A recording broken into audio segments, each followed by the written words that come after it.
Сегодня мы рассматриваем вопрос о присвоении почетного звания почетный гражданин Красноярского края Юрию Анатольевичу Чеханшину. Вообще, это высшая награда, которая есть у Красноярского края.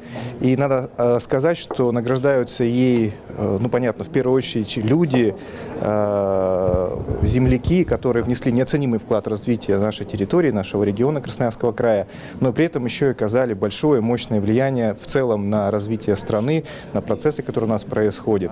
Если говорить о Юрии Анатольевиче Чеханшине, то он достаточно долго работал в Красноярском крае, в лесной промышленности, затем в Государственном комитете, то есть в службе по нашим разведывательным делам, я так скажу, и очень долго возглавляет федеральные структуры по финансовому мониторингу, контролю движения финансовых средств, противодействия отмыванию средств, вот эти вот вещи, и всегда на своем высоком посту оказывает очень большую помощь Красноярскому краю. Например, в дни универсиады его участие было очень важным, очень заметным с точки зрения тех федеральных решений, той помощи, поддержки, которую получил край и так блестяще провел те замечательные зимние игры студенческие.